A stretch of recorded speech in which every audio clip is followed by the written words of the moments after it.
నమస్కారం, BSK news కి స్వాగతం. హెడ్లైన్ చూద్దాం.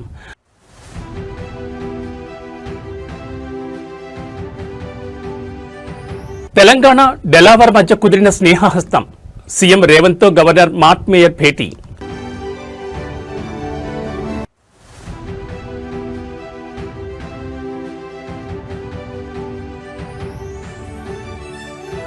రాజమండ్రిలో కొనసాగుతున్న మరణ మృదంగం. 10కి చేరిన మృతుల సంఖ్య.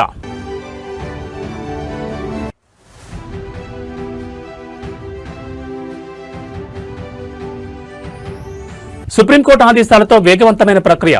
అనర్హత పిటిషన్లపై స్పీకర్ వరుస విచారణలు.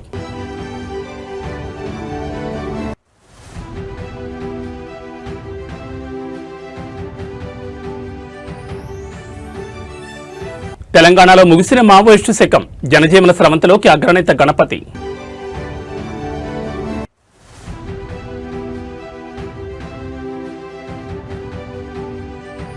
మధ్యప్రాచ్యంలో ఆకాని యుద్ధ జ్వాలలు. ఇరాన్పై 8వ రోజు ఇజ్రాయెల్ అమెరికా ఉమ్మడి దాడులు.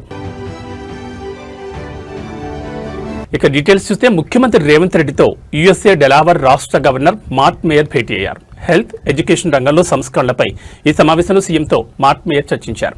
డెలావర్ రాష్ట్రంలో అమలు చేసిన పేద మధ్యతరగతి ప్రజలకు ఇండ్లు, రుణమాఫీ, ఇతర అంశాలను మార్క్ మేయర్ ముఖ్యమంత్రికి వివరించారు. డేటా ప్రివెన్షన్, యూనివర్సల్ హెల్త్ కేర్పై చర్చించారు. తెలంగాణ ప్రతినిధుల బృందంతో డెలావర్కు రావాల్సిందిగా సీఎంను మార్క్ మేయర్ ఆహ్వానించారు. భవిష్యత్తులో తెలంగాణ డెలావర్ మధ్య సత్సంబంధాలు కొనసాగాలని ఆకాంక్షించారు. ఈ సమావేశంలో మంత్రి Sridhar Babu, first lady of Delaware Lauren Meyer, ఉన్నతాధికారులు పాల్గొన్నారు.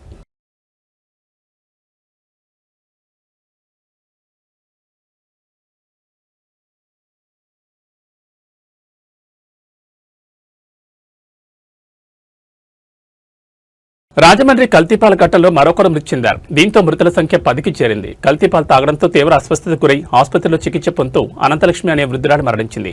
ప్రస్తుతం మరో 10 మంది బాధితులు రాజమండ్రి, వైజాగ్ నగరాల్లోని వివిధ ఆసుపత్రుల్లో చికిత్స పొందుతున్నారు. వారిలో 6గురి పరిస్థితి విషమంగా ఉన్నట్లు వైద్యులు తెలిపారు. కల్తీపాలు, ఆ పాలతో చేసిన పదార్థాలు తీసుకున్న వారిలో అక్యూట్ రెనల్ ఫెయిల్యూర్, అనూరియా వంటి తీవ్రమైన లక్షణాలు కనిపిస్తున్నట్లు పేర్కొన్నారు. పాలను ఫ్రీజ్ చేసిన సమయంలో లీక్ అయిన విషపూరిత రసాయనాల వల్ల బాధితుల అవయవాలు, ముఖ్యంగా కిడ్నీలు దెబ్బతినడంతో చికిత్స కోలుకోవడం కష్టంగా మారినట్లు వైద్యులు వివరించారు.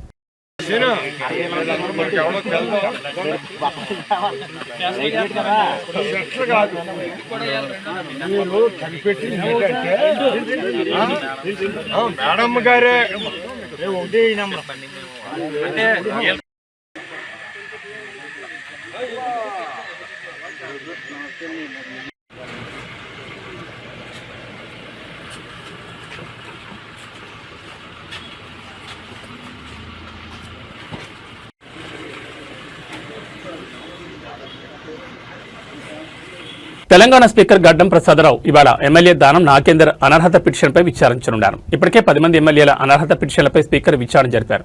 అయితే కడియం శ్రీహరి, దానం నాగేందర్ల అనర్హత పిటిషన్లపై విచారణ మున్సిపల్ ఎన్నికల నేపథ్యంలో వాయిదా పడింది. ఇటీవల కడియం శ్రీహరి అనర్హత పిటిషన్పై విచారణ జరిగింది. నేడు ఖైరతాబాద్ ఎమ్మెల్యే దానం నాగేందర్ పిటిషన్పై స్పీకర్ విచారణ చేయనున్నారు. 10 మంది బీఆర్ఎస్ ఎమ్మెల్యేలపై అనర్హత పిటిషన్పై విచారించాలని సుప్రీంకోర్టులో ఆ పార్టీ పిటిషన్ వేసింది.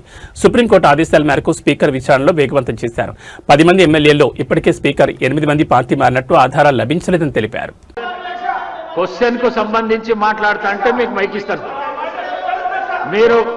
మీరు ముఖ్యమంత్రిని విమర్శిస్తా అంటే నేను మైక్ ఇవ్వను. ముఖ్యమంత్రిని విమర్శిస్తా అంటే మైక్ ఇవ్వను. ప్లీజ్ ప్లీజ్ మీరు కూర్చోండి.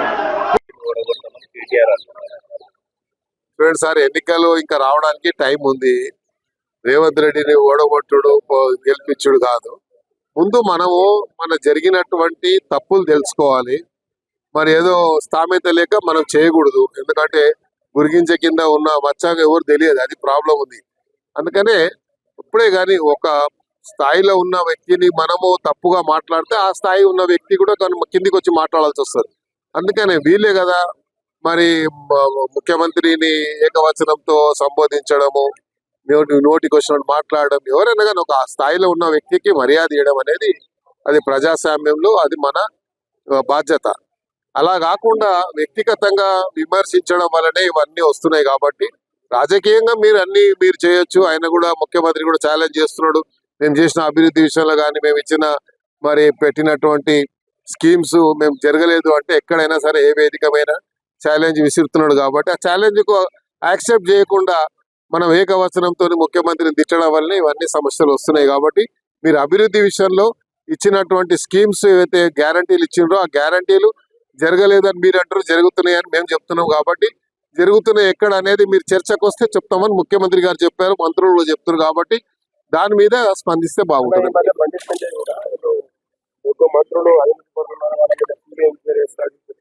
ఇప్పుడు ఆయన కేంద్ర మంత్రి ఉన్నాడు, ఆయన మన కేంద్ర మంత్రుల గురించి చెప్పిండా, రాష్ట్ర మంత్రుల గురించి చెప్పిండా మనకు తెలియదు కదా. కాబట్టి ఏదైనా సరే బండి సంజయ్ గారు ఆయన ఒక మన హోమ్ మినిస్టర్ ఉన్నాడు. హోమ్ మినిస్టర్ ఉంటే అన్ని విభాగాలు ఆయన చేస్తుంటాయి. సిబిఐ కానీ ఈడీ కానీ అన్ని స్టేట్ మినిస్టర్ కంట్రోలే ఉంటాయి, కేబినెట్ మినిస్టర్ కంట్రోల్ ఉంటాయి. కాబట్టి ఆయన స్థాయిలో మేము తెప్పించుకుంటున్నాం. ఎందుకు సమాచారం ఉంటే యాక్షన్ తీసుకోవాలి. తెలంగాణ రాష్ట్రంలో భద్రతా పరంగా చారిత్రాత్మక పరిణామం చోటు చేసుకోబోతోంది. దశాబ్దాల కాలంగా అడవిని నమ్ముకుని పోరాడుతున్న మావోయిస్టులు భారీ సంఖ్యలో జనజీవన స్రవంతిలో కలవాలని నిర్ణయించుకున్నారు. ఈ మేరకు తెలంగాణ పోలీసులు మావోయిస్టుల లొంగుబాటును అధికారికంగా ప్రకటించనున్నారు. ఇవాళ సాయంత్రం 4 గంటలకు సీఎం రేవంత్ రెడ్డి ప్రత్యేకంగా ప్రెస్ మీట్ నిర్వహించనున్నారు. ఈ సమావేశంలోనే మావోయిస్టుల లొంగుబాటు ప్రక్రియను ముఖ్యమంత్రి స్వయంగా వెల్లడించనున్నారు. ఇందులో భాగంగా మావోయిస్ట్ పార్టీ మాజీ దళపతి అగ్రనేత ముప్పాళ్ల లక్ష్మణరావు అలియాస్ గణపతి ఇవాళ సీఎం ఎదుట లొంగిపోనున్నట్లు తెలుస్తోంది. ఆయనతో పాటు మరో 124 మంది వివిధ స్థాయిలకు చెందిన మావోయిస్ట్ నాయకులు, కమాండర్లు, సభ్యులు కూడా లొంగిపోనున్నారు. ఇందులో మావోయిస్ట్ పార్టీ అగ్రనేత దేవ్జీకి చెందిన PLGA విభాగానికి చెందిన వారు కూడా ఉండడం గమనార్హం. Bigg Boss Telugu season 9 runner-up గా నిలిచిన తనూజ పుట్టస్వామి ఇటీవల తిరుమలలో బర్త్డే సెలబ్రేషన్స్ చేసుకోవడం వివాదానికి దారితీసింది. పవిత్రమైన తిరుమలలో కేక్ కటింగ్ తో బర్త్డే సెలబ్రేషన్ చేసుకోవడంపై నెట్టింట తీవ్ర దుమారం రేగింది. దీంతో వైసీపీ ఎమ్మెల్సీ దువ్వాడ శ్రీనివాస్ మాధురుడు ఈ ఘటనపై వివరణించారు. తిరుమలలో బర్త్డే వేడుకలు జరిపింది వాస్తవమే అయినా అందులో తనూజకు ఎలాంటి సంబంధం లేదన్నారు. తన బర్త్డే సందర్భంగా శ్రీవారిని దర్శించుకోవాలని కోరడంతో తిరుమలకు వెళ్లామన్నారు. అయితే తనూజ తాము తిరుపతి వెళ్లాక తన పుట్టినరోజున స్వామివారిని దర్శించుకోవాలని కోరిందని, అందుకే తమతో ప్రోటోకాల్ దర్శనం తీసుకెళ్లామన్నారు. అయితే తిరుమలలో కేక్ కట్ చేయకూడదన్న విషయం తమకు తెలియదని, తెలిస్తే ఇలాంటి పనులు చేసి వివాదాల్లో ఇరుక్కునే వాళ్ళం కాదన్నారు. దీనికి రాజకీయ రంగు పులిమి కాంట్రవర్సీలోకి లాగొద్దన్నారు. కేక్ కటింగ్ గురించి ఆమెకేమీ తెలియదని, అది ఎగ్లెస్ కేక్ మాత్రమేనని స్పష్టం చేశారు. అందరికీ నమస్కారం. ఇటీవల కాలంలో తిరుపతి తిరుమల దేవస్థానం గురించి ప్రతి సబ్జెక్ట్ని దానికి లింకప్ చేసి మాట్లాడటం బాగా అలవాటైపోయింది. ప్రత్యేకంగా కొన్ని మీడియా ఛానల్స్ చాలా దుర్మార్గంగా ఒక పరమ పవిత్రమైనటువంటి దేవస్థానం గురించి ఇలా చర్చించడం కూడా ప్రజలకు నచ్చట్లా. ఈ విషయం చాలామంది బాధపడుతున్నారు. ఇటీవల కాలంలో నేను మొన్నను 3వ తారీఖు తిరుపతి వెళ్ళాను. 3వ తారీఖు సాయంత్రం దిగువ తిరుపతిలోనే మరాసా ఇంటర్నేషనల్ హోటల్ మరాసా సరోవర్లో ఓ రాత్రి ఉండి 2వ రోజు సాయంత్రం 4వ తారీఖు సాయంత్రం తిరుమల వెళ్ళాను. వెళ్ళేటప్పుడు మరి బిగ్ బాస్ ఫేమ్ తనూజ పాప నా పుట్టినరోజు ఉంది, పుట్టినరోజు సందర్భంగా వెంకటేశ్వర స్వామిని దర్శించుకోవాలని ఉంది సార్ అంటే, తప్పకుండా రామ్మ, నాతో పాటు ప్రోటోకాల్ దర్శనంలో నీకు తీసుకెళ్తానని చెప్పాం. తీసుకెళ్ళాం. మరి ప్రోటోకాల్ దర్శనానికి ముందు ఆ పాప పుట్టినరోజు కాబట్టి సాధారణంగా ఏ భక్తుడైనా ఈ జీవితం ఇచ్చింది ఎవరు? వెంకటేశ్వర స్వామి. వెంకటేశ్వర స్వామితో ఆశీస్సులతోనే ప్రతి జీవితం ఈ భూమి మీద నిలబడి ఉంది, నడుస్తుంది. జీవరాశులే, సకల కోటి జీవరాశులే ఉన్నాయి. మరి అందులో భాగమైనటువంటి మానవ జన్మ ఎత్తినటువంటి మనం వెంకటేశ్వర స్వామి ముందు పుట్టినరోజు చేసుకోవాలి, పుట్టినరోజు నాడు ఆయన దర్శించుకోవాలి స్వామివారిని అని ఏ భక్తుడైనా అనుకుంటాడు కదా. అందులో భాగంగానే తనూజ పాప కూడా అనుకుంది. మరి తను రావటం, దర్శనం చేసుకోవటానికి ముందు పాపం తను వచ్చారు, పుట్టినరోజు ఉందని మాకు తెలీదు. తిరుపతిలో కేక్ మరి కట్ చేయకూడదన్నది.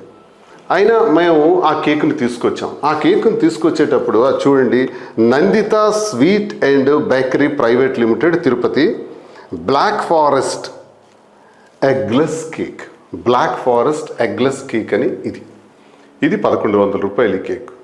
మేమే ట్రాన్స్ఫర్ చేసాం. ట్రాన్స్ఫర్ చేసి ఈ కేక్ని పైకి తీసుకెళ్ళాం.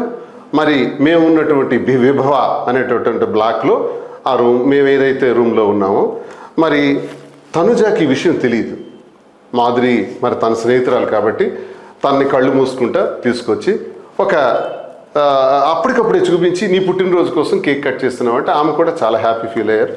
కేక్ 2 నిమిషాలు మాత్రమే కట్ చేసాం. తను ఏదో గిఫ్ట్ సరదాగా పుట్టినరోజు సందర్భంగా ఇవ్వటం జరిగింది. క్లోజ్. మరి దీన్ని తప్పని సులువులు పలువులు చేసి రాత్రి అనక పగలనక మేమేదో ద్రోహం చేసేసినామని. అప్పుడు అలాగే బ్రహ్మోత్సవాల సందర్భంగా అందరూ ఫోటోలు తీసుకుంటున్నట్టు మేము తీసుకుంటున్నాం. మాతోకి వచ్చి కొంతమంది వచ్చి ఫోటోలు తీసుకున్నారు. అందరు చేసిందే మేము చేసాం. దానికి రీల్స్ అని పెట్టారు. రీల్స్ చేయటానికి మేము వెంకటేశ్వర స్వామి భక్తులం. నా మొదటి తలనీలాలు మొదటి ఏడాది నుంచే ఇచ్చామని మా అమ్మ చెప్పింది. ఈ రోజు వరకు కొన్ని వందల సార్లు వెంకటేశ్వర స్వామిని దర్శించుకున్నాను నా జీవితంలో. వెంకటేశ్వర స్వామి దగ్గరికి మేము దర్శనానికి వెళితే కారు ఎక్కిన దగ్గర నుంచి మళ్ళీ రిటర్న్ వచ్చే వరకు చాలా జాగ్రత్తగా ఉంటాం, చాలా బాధ్యతలు తీసుకుంటాం. ఎక్కడ కూడా తినే ఆహారంలో కానీ అన్నింటిలో కూడా జాగ్రత్తలు తీసుకుంటూ దర్శనం చేసుకొచ్చే ఆనవాయితీ మాది. అక్కడ అపచారం చేసే శరీరాలు ఇవి. వెంకటేశ్వర స్వామి ముందు ఆయన పేరు పెట్టుకొని బ్రతికేటటువంటి నేను అపచారానికి అంగీకరిస్తానా? వారి భక్తుడిని కదా, మా ఇంటి ఇలవేల్పు కదా వెంకటేశ్వర స్వామి. ఆ సన్నిధిలో జరుగుతుందా? ఆ రోజు ఇంకోటి కూడా, స్వామి నేత్ర దర్శనం, నిజరూప దర్శనం ఆ రోజు ఉంటుంది 5వ తారీఖున. నిజరూప దర్శనం, నేత్ర దర్శనంలో తిరుపతిలో ఎవ్వరు అబద్ధం ఆడరు, తప్పు చేయరు. కాబట్టి నేను క్లారిటీగా చెప్తున్నాను. ఆ రోజు జరిగిందంతా కూడా తెలియజేస్తున్నాను భక్తులకి, సభ్య సమాజానికి. ఒక 5-6 ఛానల్స్లో దుష్ప్రచారం చేస్తున్నారు. ఆ దుష్ప్రచారానికి మేము క్లారిటీ చెప్పాలి. అందుకే నేను క్లారిటీగా తెలియజేస్తున్నాను. కేక్ కట్ చేయకూడదన్న నిబంధనలు అక్కడ ఉన్నాయన్న విషయం మాకు తెలియదు. కేక్ తీసుకెళ్లేటప్పుడు మాత్రం షాప్ యజమాని చెప్పాడు, మీరు అక్కడ కేక్ కట్ చేయాలంటే ఎగ్లెస్ కేక్ వెజిటబుల్స్తో తయారు చేసిందే ఉంటుంది, అది మీకు ఇస్తాం, కట్ చేసుకోవచ్చు అని చెబితే ఎగ్లెస్. రాజకీయాల్లో ఇచ్చిన మాట నిలబెట్టుకోవడం అనేది ఒక గొప్ప సంప్రదాయం. ఇప్పుడు ముఖ్యమంత్రి రేవంత్ రెడ్డి సరిగ్గా అదే చేసి చూపించారు. 2023లో ఒక సాధారణ మహిళకు పాదయాత్రలో ఇచ్చిన మాటను నేడు అధికారంలోకి వచ్చాక ముఖ్యమంత్రి హోదాలో నెరవేర్చి తన చిత్తశుద్ధిని చాటుకున్నారు. కామారెడ్డి జిల్లా చిన్నమల్లారెడ్డి గ్రామంలో ఇప్పుడు ఈ అంశం హాట్ టాపిక్ గా మారింది. అది 2023 సంవత్సరం. అప్పట్లో టీపీసీసీ అధ్యక్షుడిగా రేవంత్ రెడ్డి పాదయాత్ర చేస్తున్న సమయం. కామారెడ్డి జిల్లా చిన్నమల్లారెడ్డి పర్యటనలో ఉన్నప్పుడు లక్ష్మి అనే మహిళ తన దీనస్థితిని రేవంత్ దృష్టికి తీసుకెళ్లారు. తన ఇల్లు కూలిపోయి ఎన్నో ఇబ్బందులు పడుతున్నారని ఆవేదన వ్యక్తం చేశారు. ఆ రోజే రేవంత్ రెడ్డి ఆమెకు ఒక భరోసా ఇచ్చారు. మన ప్రభుత్వం వస్తుంది, నీకు ఇందిరం ఇల్లు మంజూరు చేస్తాను అని మాట ఇచ్చారు. పాదయాత్రలో బాధితురాల కష్టాలు విని ఇల్లు కట్టిస్తానని హామీ ఇచ్చారు. ఇచ్చిన మాట ప్రకారం యుద్ధ ప్రాతిపదికన ఇంటి నిర్మాణం పూర్తయింది. లక్ష్మి అనే మహిళకు పక్కా గృహం సిద్ధమైంది. నేడు ఆ ఇంటి గృహప్రవేశం కార్యక్రమం అట్టహాసంగా జరుగుతోంది. ముఖ్యమంత్రి రేవంత్ రెడ్డి స్వయంగా రాలేకపోయినా తన ప్రతినిధిగా ప్రభుత్వ సలహాదారు షబ్బీర్ అలీని ఈ కార్యక్రమానికి పంపించారు. ఇచ్చిన మాట నిలబెట్టుకున్నందుకు లక్ష్మి కుటుంబ సభ్యులు మరియు గ్రామస్తులు హర్షం వ్యక్తం చేస్తున్నారు. అధికారంలోకి వచ్చాక కూడా అట్టడుగు వర్గాల కష్టాలను గుర్తించుకోవడం నిజమైన ప్రజానాయకత్వానికి నిదర్శనమని స్థానికులు కొనియాడుతున్నారు.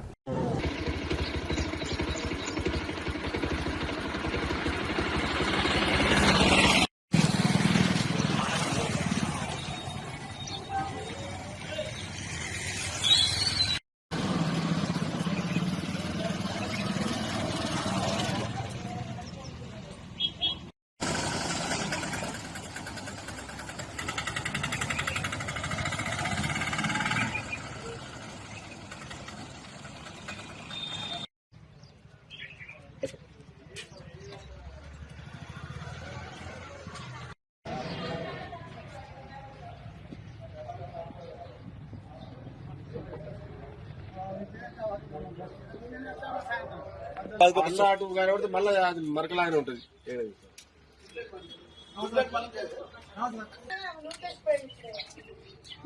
మీ బిడ్డ ఉన్నది, మీ బిడ్డ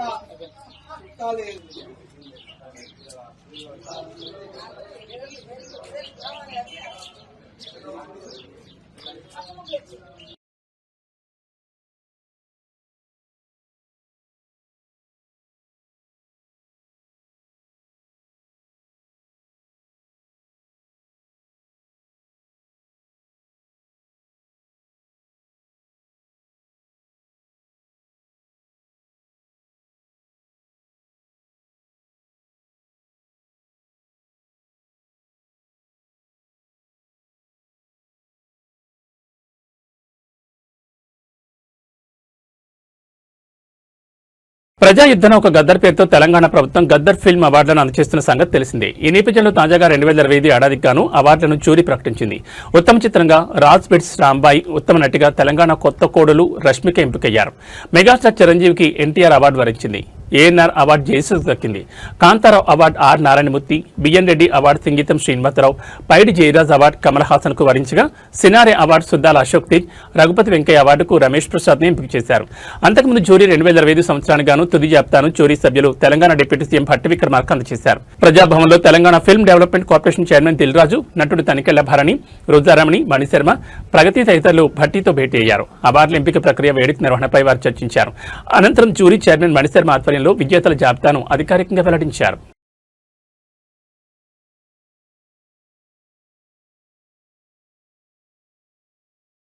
ఆంధ్రప్రదేశ్, తెలంగాణ రాష్ట్రాల్లో ఉష్ణోగ్రతలు భారీగా నమోదవుతున్నాయి. గతంలో ఎన్నడూ లేని విధంగా మార్చి నెల మొదటి వారంలోనే అత్యధిక ఉష్ణోగ్రతలు నమోదవుతున్నాయి. పగటిపూట ఎండల తీవ్రతతో బయటకు అడుగుపెట్టలేని పరిస్థితి నెలకొంది. ఉక్కపోత, సెగగాలుల తీవ్రత కూడా మొదలైంది. సూర్యుడి బగబగలతో రోడ్లు కూడా వేడెక్కుతున్నాయి. పగలు 10 గంటలు దాటితే కర్ఫ్యూ వాతావరణం నెలకొంటుంది. విజయవాడ, హైదరాబాద్ నగరాల్లో అయితే 10 గంటల నుంచి సాయంత్రం 4 గంటల వరకు జనసంచారం కూడా కనిపించడం లేదు. మార్చి నెల 2వ వారం నుంచి ఉష్ణోగ్రతలు మరింత ఎక్కువవుతాయని వాతావరణ శాఖ అధికారులు తెలిపారు. తెలంగాణలోనూ ఎండల తీవ్రత అధికంగా ఉంది. తెలంగాణలోనూ అత్యధిక ఉష్ణోగ్రతలు నమోదవుతున్నట్లు హైదరాబాద్ వాతావరణ శాఖ అధికారులు తెలిపారు. ములుగు జిల్లా మంగంపేటలో 39 డిగ్రీల ఉష్ణోగ్రతలు నమోదైనట్లు వాతావరణ శాఖ అధికారులు తెలిపారు. ఈ ఏడాది ఇదే అత్యధిక ఉష్ణోగ్రతలని అధికారులు పేర్కొన్నారు. ఆదిలాబాద్ జిల్లాలో 38.9 డిగ్రీల ఉష్ణోగ్రతలు నమోదయ్యాయి. ఇక తెలంగాణలోని 14 జిల్లాలో 38 డిగ్రీల ఉష్ణోగ్రతలు నమోదయ్యాయి. సాధారణం కంటే 2 నుంచి 3 డిగ్రీల ఉష్ణోగ్రతలు నమోదవుతున్నాయి. మరోవైపు ములుగు, జయశంకర్ భూపాలపల్లి, భద్రాద్రి కొత్తగూడెం, సూర్యాపేట్, నల్గొండ, ఖమ్మం జిల్లాలో 40 డిగ్రీల ఉష్ణోగ్రతలు దాటే అవకాశం ఉందని వాతావరణ శాఖ ఆరెంజ్ అలర్ట్ జారీ చేసింది.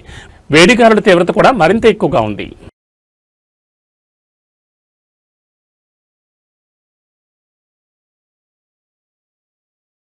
కళ్యాణదుర్గం పట్టణంలో అర్ధరాత్రి వేళ ఒక్కసారిగా భారీ శబ్దం చోటు చేసుకుంది. ఏం జరుగుతుందో అర్థమయ్యేలోపు అక్కడ దృశ్యాలు చూసి స్థానికులు హతాశులయ్యారు.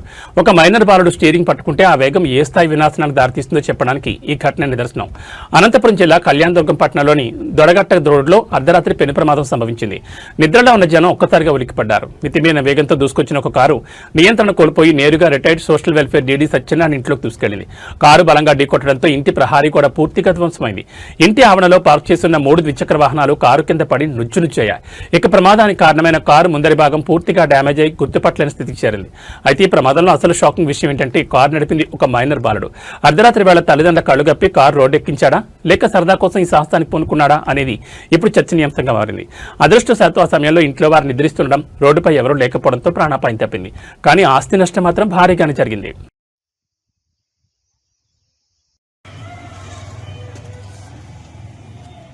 ఏమైంది అంకుల్?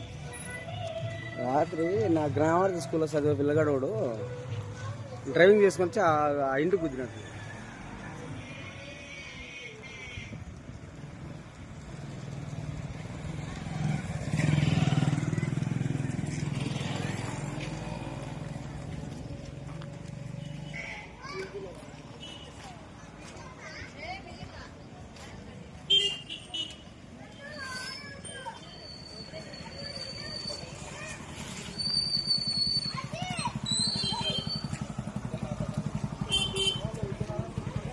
వస్తాను రమ్మ.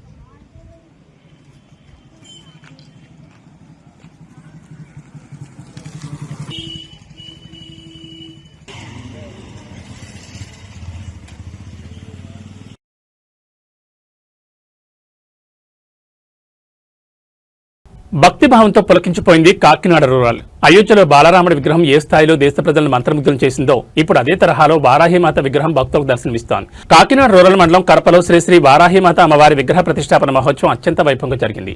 ఆధ్యాత్మికతకు నిలయమైన కాశీక్షేత్రంలో వారాహి అమ్మవారు ఎలా ఉంటారో సరిగ్గా అదే ప్రతిరూపాన్ని కరప గ్రామంలో ఆవిష్కరించారు. జనసేన సీనియర్ నాయకుడు చిక్కాల దొరబాబు ఈ మహత్కార్యానికి శ్రీకారం చుట్టారు. అయోధ్య బాలరాముడి విగ్రహంలో కనిపించే ఆ నీలి ఛాయ దివ్యత్వం ముట్టిపడేలా ఈ వారాహిమాత విగ్రహాన్ని రూపొందించడం విశేషం. ఈ కార్యక్రమానికి భక్తులు భారీగా తరలివచ్చారు. చిక్కాల దొరబాబు ఆధ్వర్యంలో జరిగిన కర్తూలో అమ్మవారిని దర్శించుకునేందుకు పరిసర గ్రామాల ప్రజలు పోటీ పడ్డారు. శత్రువులను హరించే వారాహిమాత ప్రతిష్టతో గ్రామంలో శాంతి సౌభాగ్యాలు నెలకొంటాయని భక్తులు విశ్వసిస్తున్నారు. మొత్తానికి రాజకీయాలతో పాటు ఆధ్యాత్మిక కార్యక్రమాల్లోనూ చురుగ్గా పాల్గొంటూ కడపలో ఒక అద్భుత ఆధ్యాత్మిక ఘట్టాన్ని చిక్కాల దొరబాబు ఆవిష్కరించారు. భవిష్యత్తులో ఈ ఆలయం ప్రముఖ పుణ్యక్షేత్రంగా మారుతుందని స్థానికులు ఆశాభావం వ్యక్తం చేస్తున్నారు.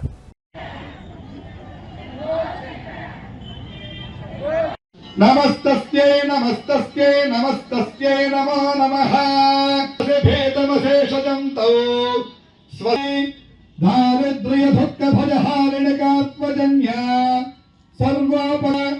సర్వస్వరూపే ఆవిడకి చూడండి సర్వస్వరూపే సర్వేశే సర్వశక్తి సమన్వితే భయేభ్యస్త్రాఘినో దేవి దుర్గే దేవి వారాహి దేవి నమోస్తుతే. అమ్మ మీ చేతిలో ఉండేటువంటి పూజా ద్రవ్యం అక్షతలు కానీ పుష్పాలు కానీ ఏదైతే ఉన్నాయో అవన్నీ కూడా కళ్ళకద్దుకుని ఎవరెక్కడైతే పూజ చేశారు అక్కడ వేయండి. కాశీ వారాహి మాతాదేవ్యై నమః దివ్యశ్రీ వేదోక్త సువర్ణ మంత్ర పుష్పాంజలం సమర్పయామి. నమస్కరోమి నమస్కారం సమర్పయామి. అక్షత చేతితో పట్టుకుని పైకి లేవద్దు, కూర్చునే నమస్కారం చేసుకోండి. ప్రదక్షిణ చేసినట్టుగా అన్యథా శరణం నాస్తి అంటే నాదేం కాదమ్మా అంతా నీదేని అర్థం. చూడండి అంత గొప్ప మాట. అన్యథా శరణం నాస్తే త్వమేవ శరణం మమ తస్మాత్ కారుణ్య భావేన రక్ష రక్ష మహేశ్వరి. ఆత్మప్రదక్షిణ నమస్కారం సమర్పయామి. అక్కడ వేసేయండి. చెప్పండి పురస శిరస దృష్ట్యా. దృష్టి అనగానే అమ్మవారికి చూడండి దృష్టియా.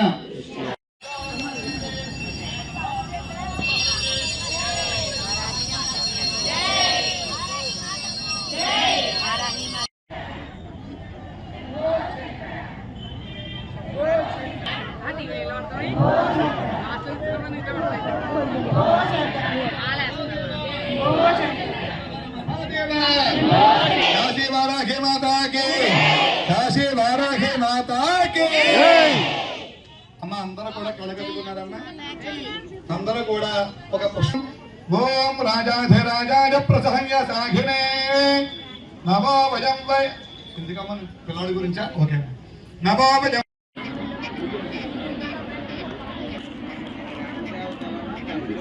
ఎవరు బయటకు రావద్దు.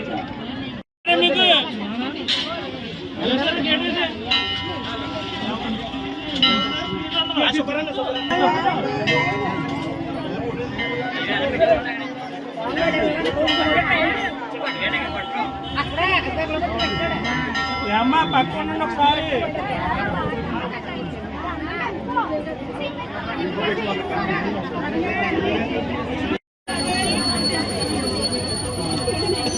మాటండి మీరు కూడా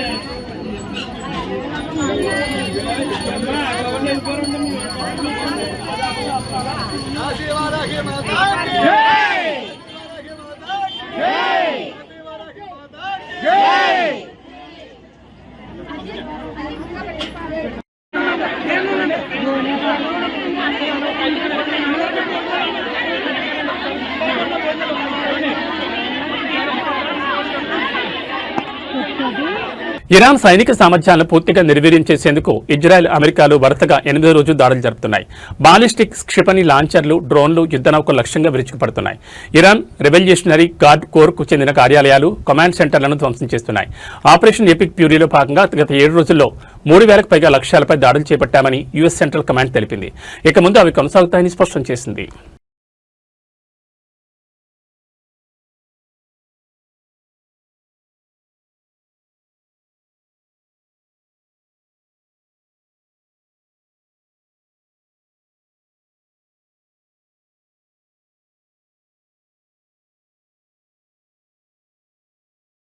యుద్ధం జరుగుతున్న నేపథ్యంలో సామాన్యులకు ఊహించని షాక్ తగిలింది. సిలిండర్ ధరలు భారీగా పెరిగిపోయాయి. వంట గ్యాస్, కమర్షియల్ ఎల్పీజీ సిలిండర్ ధరలను కేంద్ర ప్రభుత్వమే భారీగా పెంచేసింది.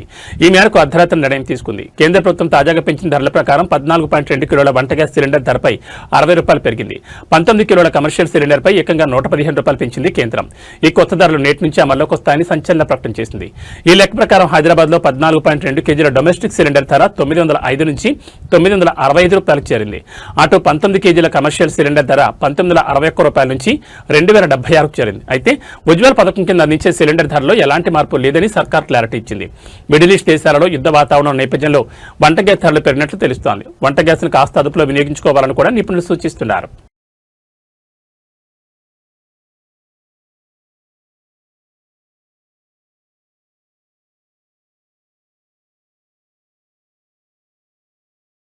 న్యూస్ ముగించే ముందు హెడ్లైన్స్ మరోసారి.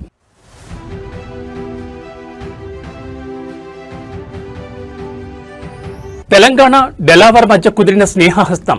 సీఎం రేవంత్తో గవర్నర్ మార్ట్ మేయర్ భేటీ.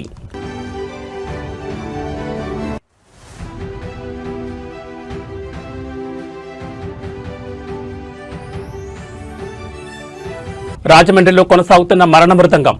10కి చేరిన మృతుల సంఖ్య.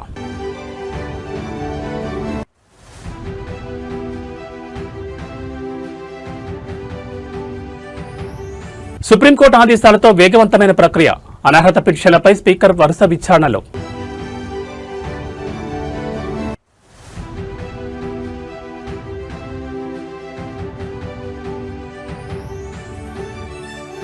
తెలంగాణలో ముగిసిన మావోయిస్టు శకం. జనజీవన స్రవంతిలోకి అగ్రనేత గణపతి.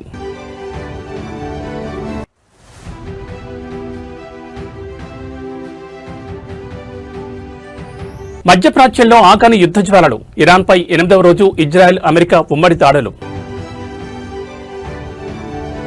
ఏవీ బులెటిన్ విశేషాలు.